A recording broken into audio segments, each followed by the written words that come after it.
Hello, this is Shanker, 15th June 2023, and I have not been making videos for the last few days because of certain personal exigencies. But now, continuing my series, now I'm going to talk about planets. Every person is born with a certain amount of energy. So every this is what we've not been able to decode, and a very important thing to decode, which is there, but we have lost that particular method of decoding it. Like if we have Jupiter, then Jupiter has to be decoded. What is that energy in Jupiter? Is it, if suppose it is 100% water should be there, is it 100%, is it 20%, is it 30%, is it 40%? So one has to ask in astrology also, as in medical profession also, what are the symptoms, what is there at the moment, to understand what is the strength of the planets. And this is very important. So we start with Jupiter. Now Jupiter in the first house, if it is good, a person will be rich, will be wealthy, will be known to everybody, will be respected, will be a strategist, will be very good in partnership, will be have a good fortune. But if Jupiter is not strong and it's weak, depending on how weak it is, then a person, suppose it is the weakest, then then the person will be like a kind of a sadhu. He would be like a jogi. He would be a person who would not have wealth, who would not have much around him, but may be respected, but will be respected, because that is what Jupiter gives minimum in the first house. That despite everything, it will have a person who is respected, who may not have wealth. Now wealth is due to various other planets, which we can discuss later. A person can have a Jupiterian attitude, that he can be a sadhu, could be this thing, but may have wealth around him by illegal means. And today we have so many of the self-made gurus who are billionaires and millionaires. So that is a different aspect. We'll discuss it later.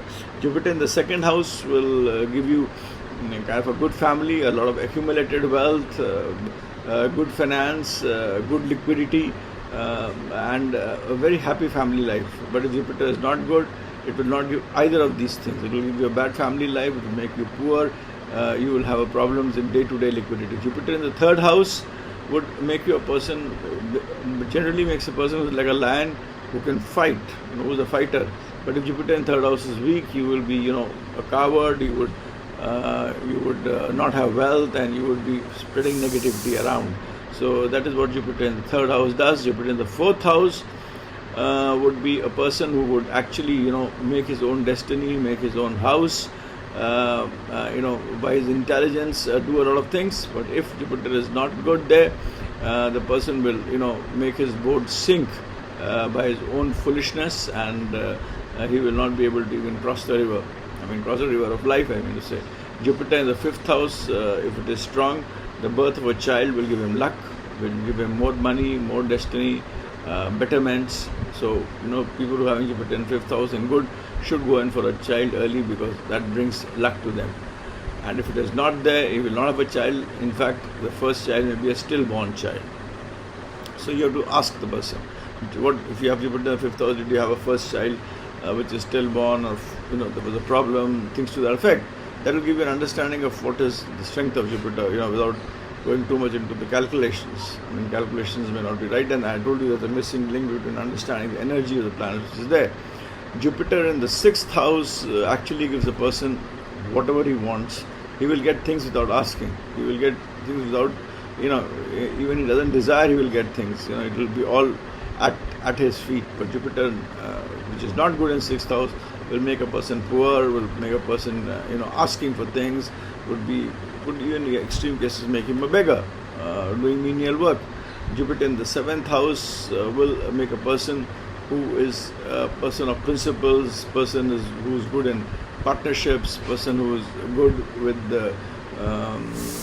dealing with the masses, dealing with the public, dealing with people, dealing with enemies. Even he will be able to crush his enemies, or even make his enemies as allies. So that is what Jupiter in seventh house does. But if it is not there, he would be a coward. He would be a coward. He will have enemies. He will make enemies. Opposite of what I have told you. Jupiter in the 8th house would give you a lot of inheritance. 8th house Jupiter gives you a lot of inheritance, but if it is weak, you may not get inheritance, and even if you get inheritance, you will not be able to use it, it will be wasted. if it is good, that inheritance you'll be able to multiply it multifold. So that is what Jupiter in 8th house does. Jupiter in the 9th house is basically your luck. If Jupiter in 9th is good, it will make you lucky, it will make you fortunate, it will make you a person who will shine in life. But if Jupiter in 9th house is not good, it will make you a person who, luck is bad, and you are in a desert. That kind of a situation will be there. So that is what is from Jupiter 1 to 9 house. It's already 5 minutes. I end the video here, and I will just make another 2-3 videos as to complete the series, and we will start hopefully a process of making a video a day. So that was Jupiter in the 9th house, and that is what is important. See the symptoms. Ask the person what is your situation at the moment, and that would give you an understanding of the strength of the planet. It does not mean that you are checking on things, but asking the symptoms when a person comes with a chart. Thanks, and bye for now. If you want to know about me, please go to my website shankerstudy.com, Shanker with the E, and you will get a lot about me. Wishing you all the best. Have a great day. Bye.